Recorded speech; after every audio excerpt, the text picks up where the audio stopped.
Welcome to Myanmar Musings, a podcast of the Myanmar Research Centre at the Australian National University, Canberra. I'm Luke Corbin. It's July 16, 2021, and today we're bringing you a live recording of a speaker address by the Minister of Federal Union Affairs in the National Unity Government of the Republic of the Union of Myanmar, His Excellency Lian H. Sakhon. Lian Sakhon's address concluded the second day of the Myanmar Update 2021 being held at the Australian National University, and is followed by an extended question and answer session moderated by Dr Jane Ferguson of the Australian National University. A quick note that this was a dual delivery seminar, online and in person. So some of the questions are delivered by Jane and some by in-person attendees. Without further ado, I hand over to Jane, and I hope that you enjoy the talk. It is my distinct honor, and in fact, very much a pleasure to introduce our next speaker, Lian Hmung Sakhon, Minister of Federal Union Affairs of the National Unity Government. It has been, I think, 10 years at least since our paths last crossed in either Marseille or Loi Tai Lang or Chiang Mai. So what a delight to meet in person, well, on Zoom from Canberra. We're all very much looking forward to Dr. Sakhon's talk this afternoon. I'll only present a brief overview of some of his many important contributions.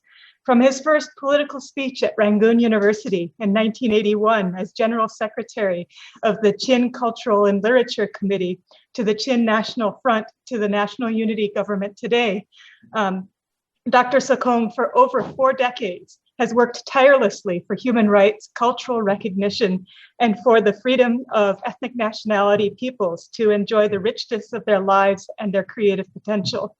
His own political and intellectual career offers numerous mercurial lessons in engaged research and advocacy, working towards building a state which is a true open society, upholding rights for all, regardless of linguistic or cultural background. Coming from Hakka, Chin State, Lian Sakhon was an active member of Chin cultural organizations at Rangoon University, later joining the 1988 uprisings against the Ne Win government, coming together with the National League for Democracy as part of a vision for inclusion and cultural recognition of ethnic nationality peoples. For the 1990s and 2000s, Dr. Sakhon lived in exile from his native Chinland, working with the Ethnic Nationalities Council and the Burma Center for Ethnic Studies, based in Sweden, but often traveling to network with other advocates for democracy and political change.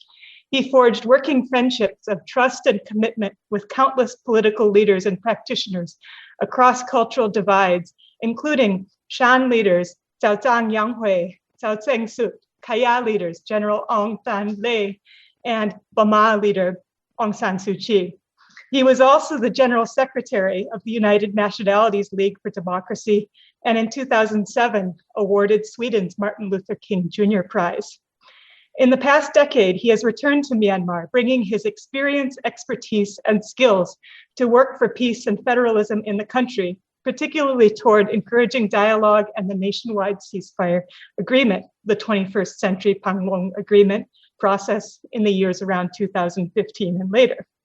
With the February coup, Dr. Lian Sakhon has redoubled his efforts to work for democracy and federalism and to keep the DNA of these elected regimes and representative democracy alive in Myanmar.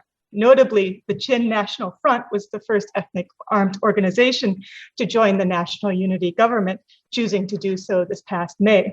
With so much respect for his work and eagerness to hear what he has to say today, I will stop with the introduction. Thank you so very much for your introduction, Jane. Thank you so much. And first of all, I would like to express my sincere thanks for giving me this opportunity to speak to you at this important forum. I know up-to-date information on Burma, Myanmar in Australia. And I have also learned that this forum was created by Australian National University to support local researchers and give them an international forum to present their research and engage in international debate. I hope that this forum today will make a platform where we can discuss freely about the current situation in Burma and try to find a solution together. As we all are aware, Burma has once again become the battlegrounds between the people of Burma and oppressive military regimes since the 1st of February this year. This military coup has not only destroyed democratization process and peace process in our country, but also created serious regional implications in the areas of regional stability, human security, rules of law, democratic governance, and human rights protections. As we all know, Min Aung Hlaing staged this military coup during coronavirus pandemic, which was already a huge challenge for our country and our people. And the military coup compounded our trouble. So we are now facing two battlefronts, coronavirus and Min Aung Hlaing, living with the pandemic and the coup. Both the pandemic and the military coup are serious disaster for our country. With the outbreak of the third wave of coronavirus, at least 5,000 people have infected every day, and at least 100 people die each day. This is according to the military regime accounts, but according to WHO and NUG estimation, the numbers are higher. 20,000 new cases increase each day, and 400 deaths every single day. In the meantime, Min Aung Hlaing kills 911 innocent people, imprisons 6,694, and issue warrant for 1,960 persons to be arrested and imprisoned. As the violence has escalated, thousands of people have fled their home for the jungle camps in fear of their life. Before the military coup, Burma already had almost 500,000 IDPs, internally displaced persons, and after the coup, approximately another 200,000 have added to the existing number. It is said that 6.6 million populations of Burma have now faced food insecurity. So this is the picture we can see in today's Burma. In order to challenge the injustice imposed by military regimes on the peoples of Burma, the committee representing Pithong Suluto, CRPH, was formed by the mandate of the members of parliament who were elected in 2020 general election. CRPH also took initiative to form National Unity Government NUG, together with other stakeholders, including elected MPs, political parties, ethnic arms organizations, and CBO-CSOs, those who are involved in civil disobedience movement, CDM. In addition to CRPH and NUG, we also formed the National Unity Consultative Council, NUCC, where most of major stakeholders in Burma are united to oppose the military dictatorship. The NUG government was formed in response to the people's widespread rejection of military coup and their call for the restoration of democracy in our country. So we can see that popular legitimacy, that we call it, is the most invaluable asset of NUG, and we are rightly claimed that we are legitimate government elected by the people of Burma at legitimate elections to rule the country legitimately. Since we are a legitimate government, we are ordained and allowed to coordinate it internal resistance and engage in internationally. We shall therefore protect our legitimacy and the people mandate to work for the people by focusing on the following coordinated work. Number one, effective resistance to the military coup. Number two, political inclusivity to keep democratic forces working together. Number three, meeting the need of ordinary people. In order to do effective resistance, we shall apply both internal and external pressures. To do internal pressure on the Tatmadaw, the military regimes, we shall maintain and even increase both the protest and the CDM so that the Tatmadaw are unable to claim that they have achieved stability in Burma, Myanmar with the passage of time. These will include, number one, military pressure applied by both People Defense Forces, PDF, and ethnic arms organizations, although it should not result in further unnecessary civilian suffering. Number two, pressure on the economy by continuing disruptions with mitigating strategies to avoid making life unbearable for the people. Number three, political pressure through protest, disruptions, and effort to split the military and police by destroying their morale of the Tatmadaw and convincing key military leaders that Min Aung Hlaing has led them down the wrong path. External pressure on the Tatmadaw will focus on persuading international and regional governments to isolate the military regimes, deprive them from the key resources and revenues, and pursue them to violations of international humanitarian and human rights laws.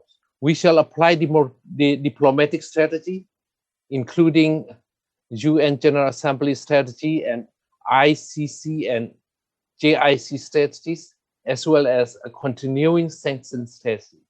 We shall mobilize patriotic Burmese diaspora to support these aims and objectives. And we also need your support, my dear friends, the support of international friends around the world. In order to achieve our goal of defeating Min Aung Hlaing and his military regimes, what we need to do most is building unity among ourselves. So the unity of democratic forces will need to be carefully fostered after a long history of internal divisions. We all are well aware that Tatmadaw is applying an old method of divide and rule policy, and they are trying to split off a sudden EAOs and ethnic parties, as well as Burma groups, which we shall resist relentlessly. That is the reason why we established a very inclusive democratic alliance that I mentioned with NUCC, where most of important stakeholders in our country are involved now, including elected MPs, political parties, CBO-CSOs, and ethnic arms organizations. We are hopeful and certain that the NUCC will provide a secure and constructive space for dialogue among all the different groups within Democratic Alliance. As a Minister of Federal Union Affairs, I can tell you that we shall apply a new federal constitution making process as a uniting force for all the people of Burma. So it is crucial to work on the making of a new federal constitutions, which will reflect and combine the views of all the people of Burma, different ethnic groups, different religious groups, and different minority groups. So our process of making a new constitution will be inclusive, flexible, and transparent to ensure the system of inclusive political participations, collective leadership, and democratic yet consensus decision making. And we are most hopeful that we shall be able to produce a new federal constitution that will guarantee our future politically and legally. As a government elected by the people, and the NUG will take every step to protect the people of Burma, to financial support for those who are sacrificing their livelihood to maintain the CDM, to save the people from the threat of coronavirus, which has been boosted by the military regime's mismanagement of healthcare system, and to tackle humanitarian disaster unfolding as people flee the coup. However, our main focus will be maintained and remain on removing the military regimes rather than creating unnecessary bureaucracy. We will be able to serve our people best by removing Min Aung Hlaing and his military regimes as quickly as possible. So let me conclude my remark by saying that the two most important and urgent tasks of the NUG are: first, removing Min Aung Hlaing and his military regimes; second, establishing a federal democratic union of Burma. So I do hope that in this endeavor, our friends around the world, including all of you, who love freedom and respect human dignity, will join your hands firmly with us. Thank you. Well, thank you very much for that excellent presentation. It's raised a lot of food for thought, and I'm going to be facilitating a discussion. We'll have both people submitting questions online as well as questions from the floor as well. I had one particular question, especially in relation to the NUG and the ethnic armed organizations, particularly that there was a recent development in Shan State, that the RCSS and the SSPP had renewed fighting between each other, but there's a new organization called SSFF, and I was curious to hear what your opinion was about ongoing developments in Shan State. Oh, thank you so much for this difficult question. I don't think I will give you the answer that you wish to hear, because you know our country problems, it is very deeply rooted conflict for 70 years. So in our country, many conflicts created another conflicts, and many problems created another problems. So we have such problems. And then when we are trying to build a unity among ourselves, and there are another problems which disrupts our unity and so on. And then Shan State is a very big state, and there are many ethnic groups living together. And then there are many armed groups, political parties. They all are contesting also one another. So unfortunately, RCSS and SSPP, both are Shan, but located in north and south. They have been conflict time to time, and they are unable to settle their conflict yet. But I do not know what is the main reasons, what is the root cause of their conflict between the two groups. Because whenever we talk to them, both sides claim that they are for democracy, both sides claims that they are for federal system, both sides claims that they are fighting for the people of Shan State.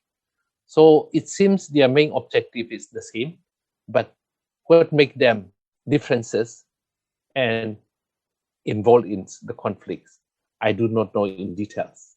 And then now is a new, for example, the group that you mentioned, and then also in the whole country, there is a new emerging trends that we can say. There are people defense forces, and then there are also local defense forces emerging. And then in ethnic areas also, such kind of defense forces are emerging.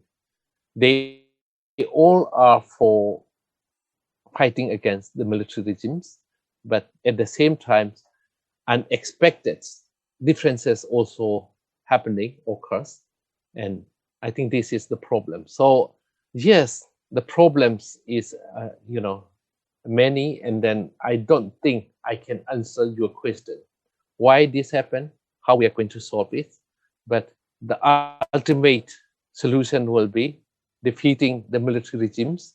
The military regime is always creating all these our troubles and our problems, and then establish a democratic federal union. If there is a democracy, for example, if we compare now and the past 10 years, people blame elected governments, both President Thein Sein government and Aung San Suu Kyi government and LD government. But if you compare now and then, that time, yes, there was problem, yes, there was trouble, but compared to now, the problem was easier to handle. But now it is very difficult, and then we try with all our best to solve all these problems. Oh, thank you very much for your response.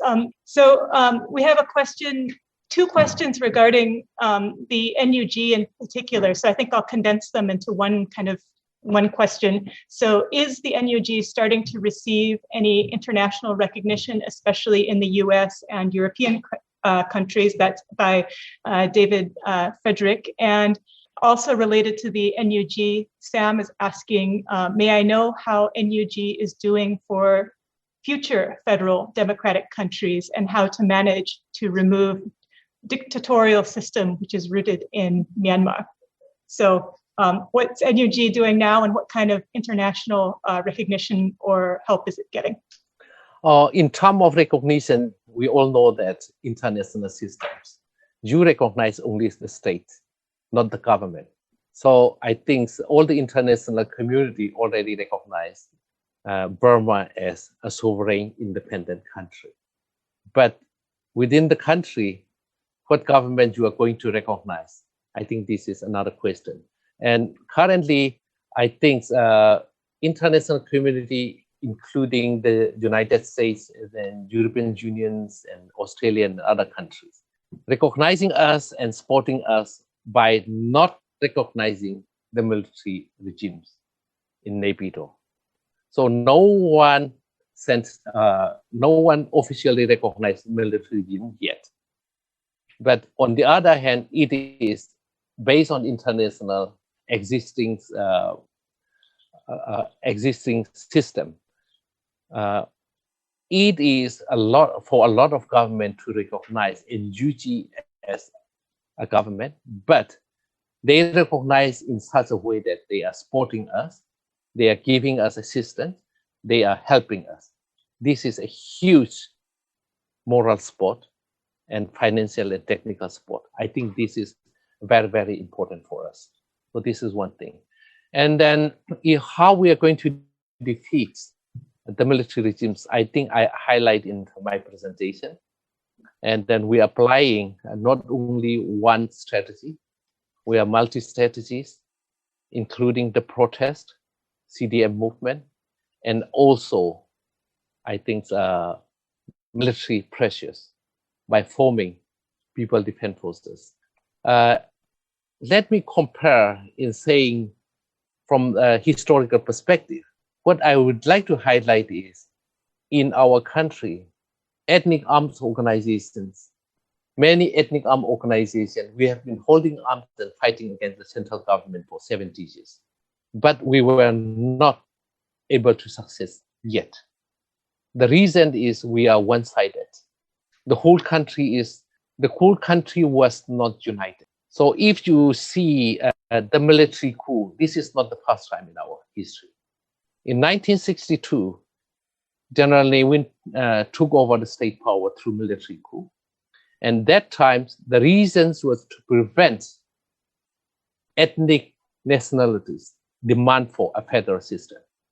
We tried that time to amend 1947 constitutions in accordance with Panglong Agreement and in accordance with a federal system.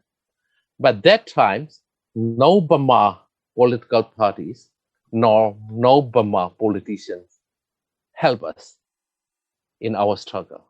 So ethnic group are one side, and then the Burma are another side.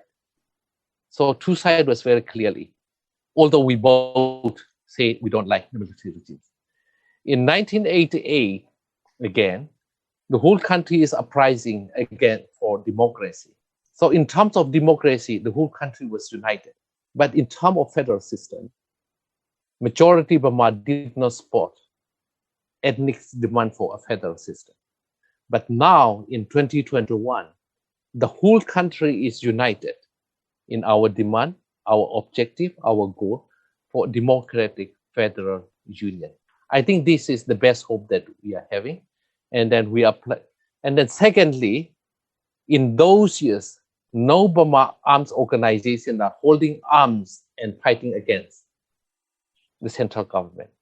But now PDF, we the NUG did not start forming those PDF and local defense forces. People formed by themselves. For example, in Chin State, there are all the townships, they have Chinland Defense Forces.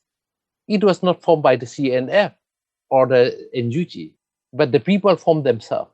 And then we are trying to pick them up and then trying to unite in one front, under one command and control. This is what we are doing. So this trend, the Burma participation in this struggle is our best hope. And then we are united now, and then this will be our future, I think. This is how we are going to defeat. And then our demand also is a federal democratic union.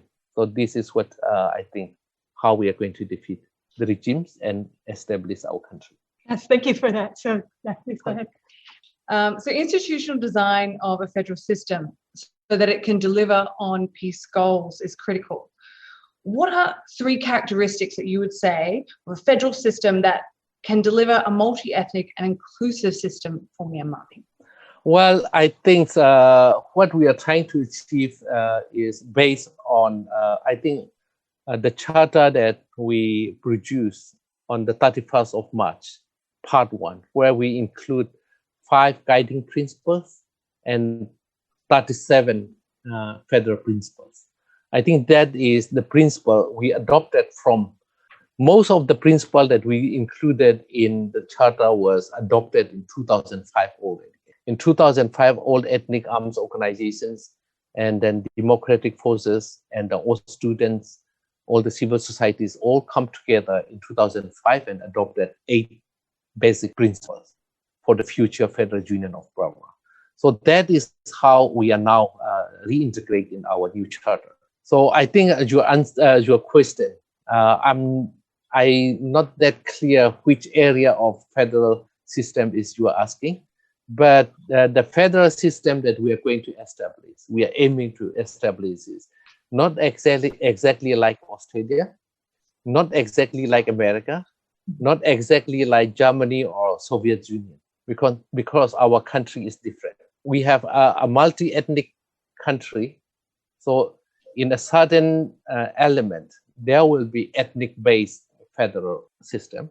But on the other hand, for example, in Central Burma, we do not need to establish, for example, the state or the region based on ethnicity. It can be geographical-based states. So it will be a combination of ethnic-based states and geographical-based states. So I think that is the difference from other countries. And then also it will be, for example, we cannot apply one single system of even a federal system. For example, the first question was about Shan State. Shan State is huge.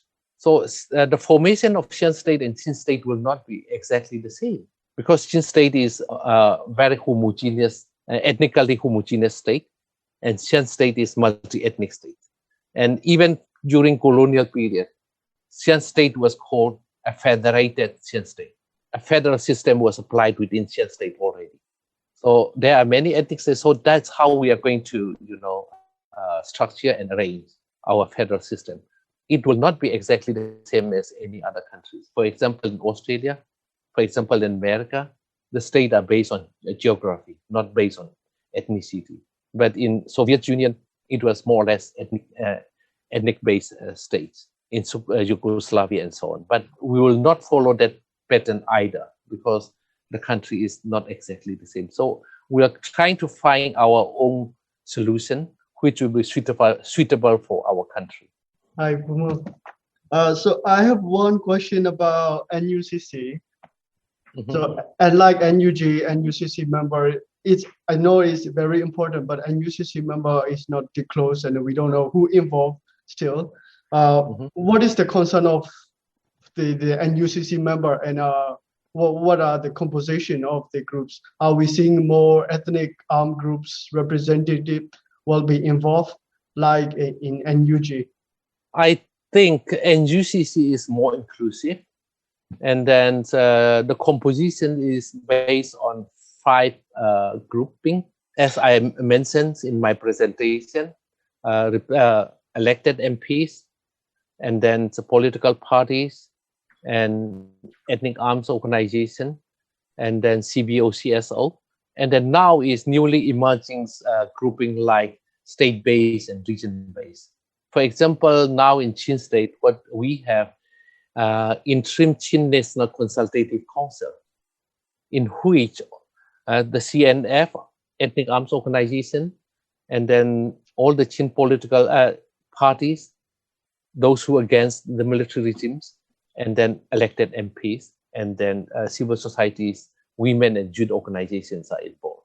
Those state-based organizations will be very, very important. And then now we have in the Kachin Consultative Council, Granny State Consultative Council, Mon State Consultative Council, and so on are emerging. I think that will be very important.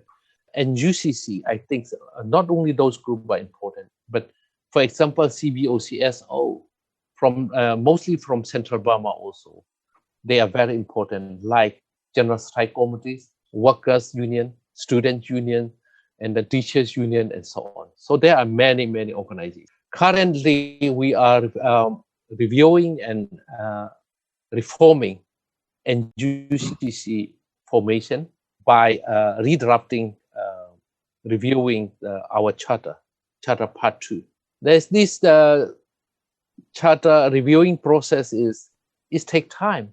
Today we are going to have 40 days continuously meeting, 40 days today, and I think this is sometimes when you look at 40 days of for a kind of a constitution for this NUCC, it take 40 days is incredible, but sometimes very impatient or irritating. But on the other hand, at the end of the day, when you look back, we did not have such a dialogue in our history. We debate, we argue, we review all the sentences. Even when we use democracy, our interpretation could be different. So we are discussing, and then at the end of the day, original sentences readopted, but we have been discussing, and I think this gives me a lot of hope, and I'm very optimistic about NUCC now. And then I think we are almost finished our charter part 2, and then we'll soon reform NUCC. And then in this process, I can tell you that most of major ethnic arms organizations are fully participate. KNU, RCSS, KNPP, Human State Party, and so on. We all are fully participate, and I hope the result will be good. Okay, I'm going to ask a couple more questions, a few sort of related ones. Okay, Thurain Luan has asked 2 questions, but I'll try to summarize a little bit. One is, if you have to negotiate with Tatmadaw, how will you respond? Speculatively. And also, and another question from an anonymous attendee is, what is your view or NUG's view regarding the recent comment by Dr. Sasa in relation to Rohingya refugees and crisis in Rakhine State? So what would you say to the Tatmadaw and then Sasa and... Dr. Sasa comment, he make a lot of comment, and which particular one, which one? Yeah, I think that was more because I mean that's an aspect of NUG you didn't talk about in the talk. So I think the person's asking about that. Okay. The first question was about how to. If Tatmadaw will negotiate. They have to keep up what they are doing now, and then the Tatmadaw, as in Burmese we call Wuntan, only civil service groups cannot control the power of, and then I think they should abandon. And then their power, number one. Number two, they should accept federal and democratic principles. And, in the past 8 or 10 years, I was involved in this peace process and negotiating with the Tatmadaw. And then all the times, for example, we both agree that the country should be based on democratic principle and federal principle. But when we describe the details principle of democracy and federalism, then we cannot agree. And then all the time, the Tatmadaw is the one who is blocking our negotiation. And then after we have proposed, we ethnic arms organization have proposed all democratic principle and federal principle from day one, but we could not agree. And as I mentioned about our charter, with these elected MPs, we negotiated for only 2 weeks about this democratic and federal principle. So what we could not agree in 5 years, from 2015 to 2020, we could agree in 2 weeks. So we produce as federal democratic charter. I think this was the difference. So the Tatmadaw, if they are willing to negotiate with us, and they should accept first that principle, that charter. So I think that will be, I think, the starting point in our negotiation, if they agree our future together. But I do not know Dr. Sa's comment. But in terms of Rohingya, I met with them, Rohingya representative, twice already. And then I think we should create or establish our future together through federal union constitution, through the means of constitutions. So the constitution can protect our future together. So as a human being, as a people, I think we should have the same right. We should have the same citizens' protection and so on. So I think this is what we need to do together. Not only Rohingya, there are many ethnic minorities groups, those who do not enjoy their fundamental right, those who do not enjoy their self-determination. I think in this a new constitution drafting process, they should be included. They should also be, giving us suggestions, and then their rights should also be included in our new constitution. This is what I'm thinking in terms of our, at least my ministry, what we are going to do. Thank you. We have another question from the floor. Thank you, Sayar. That was wonderful to hear from you. My question is kind of related to hope. There's a lot to be pessimistic about right now. And as someone who's worked on youth in Myanmar, I wanted you to sort of give some reflections on what you think is different today amongst the younger generation versus your own experience as a youth activist in Myanmar. From a long time ago, and thinking about what's different from 1988 today, and what why you do have that hope. Thank you. Well, first of all, the first difference is, I think, technology. The power of technology this time.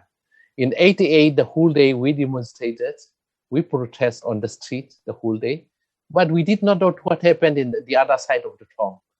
We did not know what happened I was in Yangon, and then what happened in Mandalay and the rest of the cities and the towns in the country. We did not know.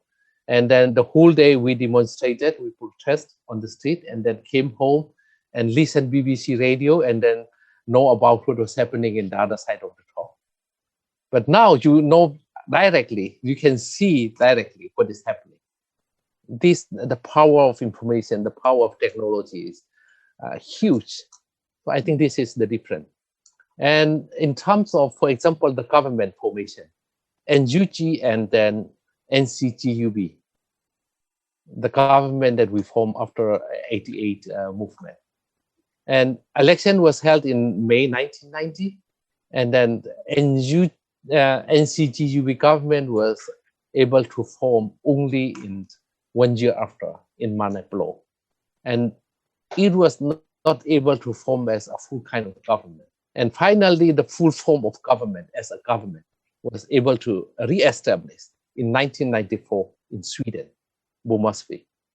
So it took 4 years to establish an exile government. But now, within a month, within weeks, we can respond very quickly.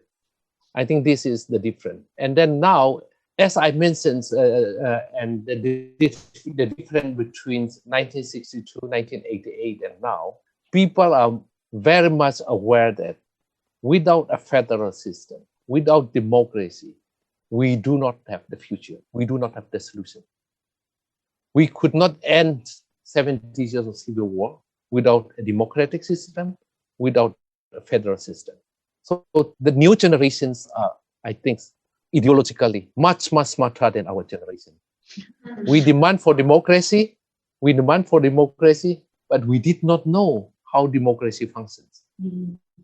And this generation at least enjoy 2 terms of elections, 2 terms of government. And then they enjoy the freedom of expression.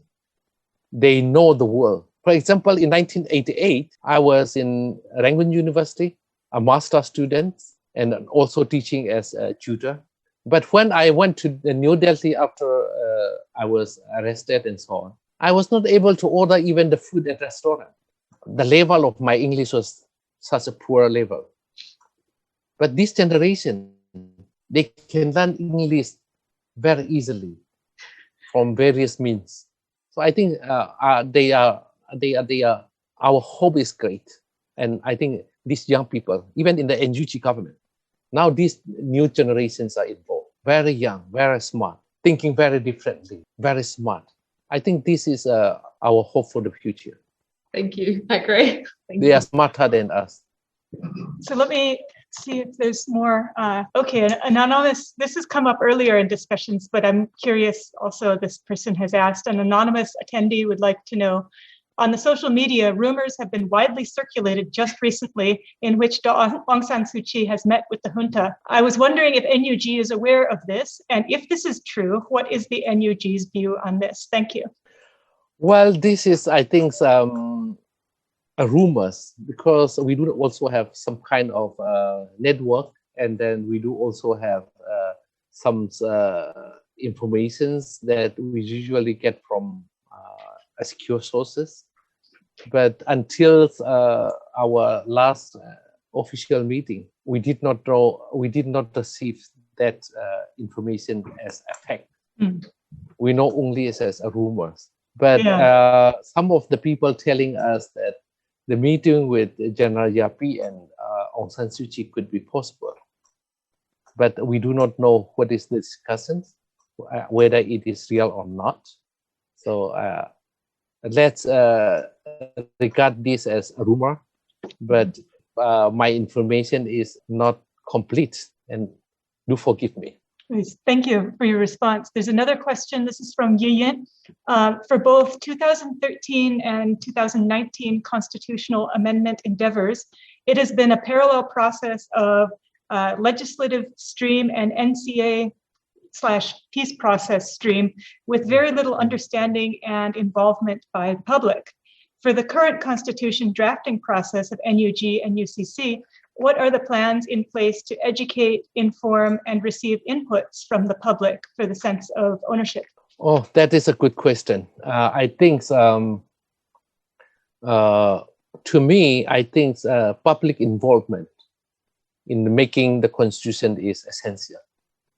Not only in drafting process, but even in rectification process.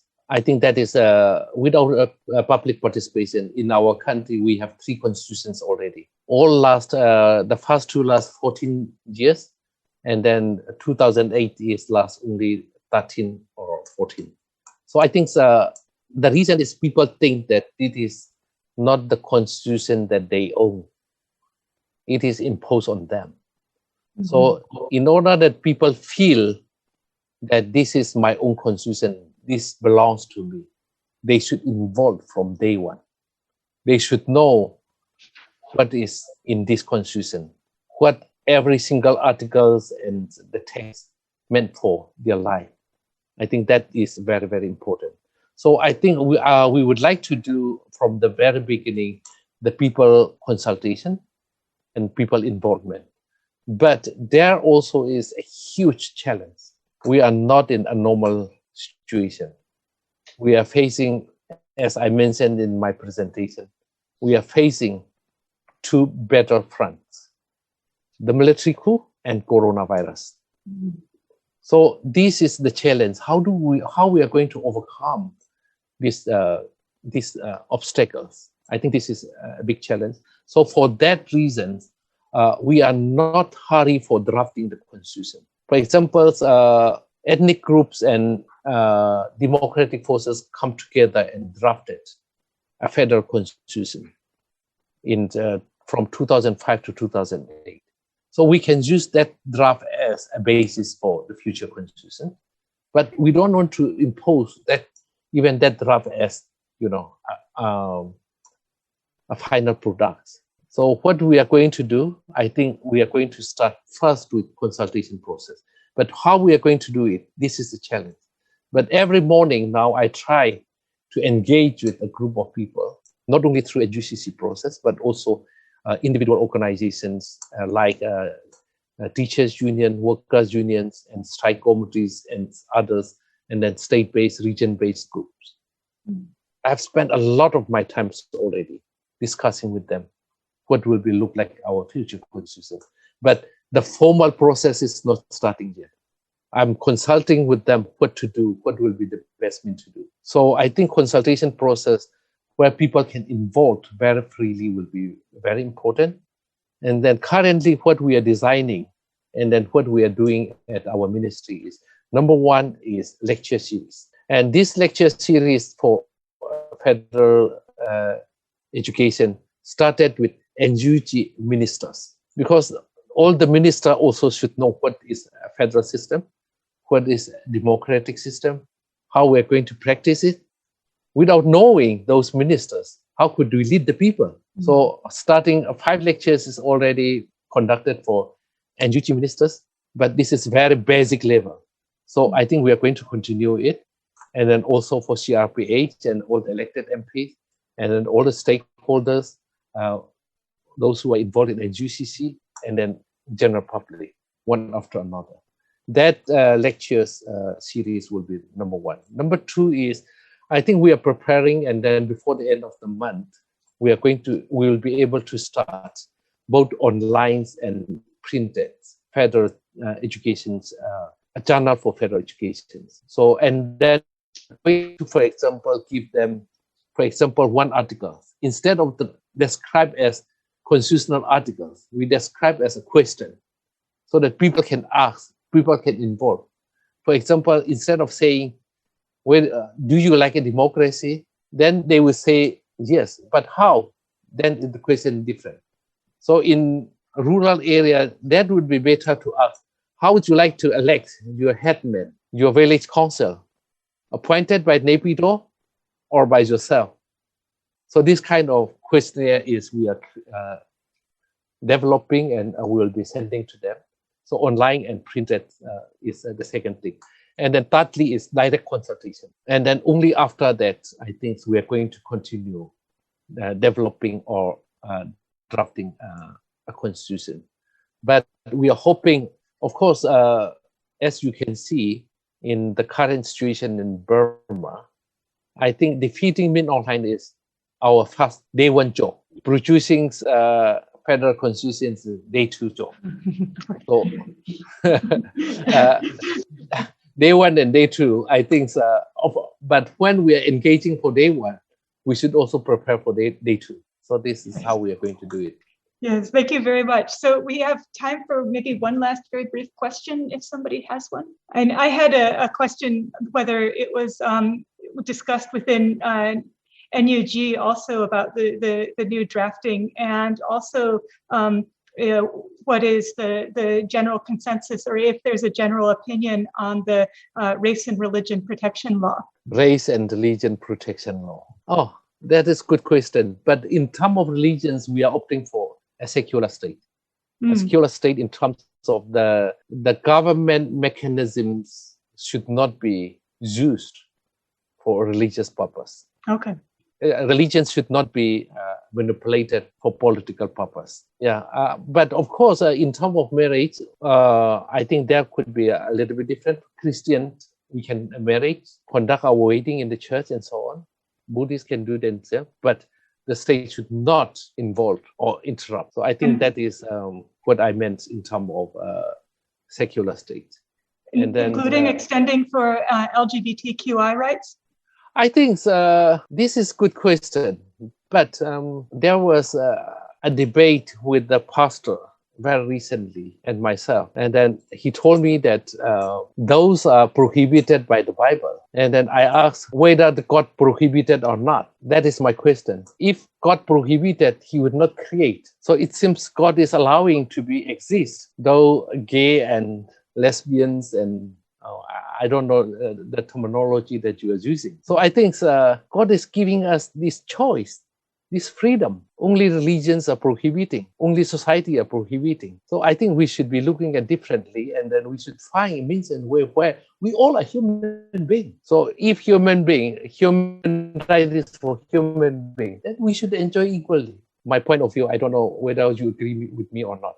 Thank you very much for, yes, I agree with, I'm a human also. Yeah. So I'd like to thank you. Please join me in thanking Lian Sakhon for your excellent presentation and terrific discussion. And thank you for joining our Myanmar update. So please, thank you. Thank you for giving me a chance. Bye-bye.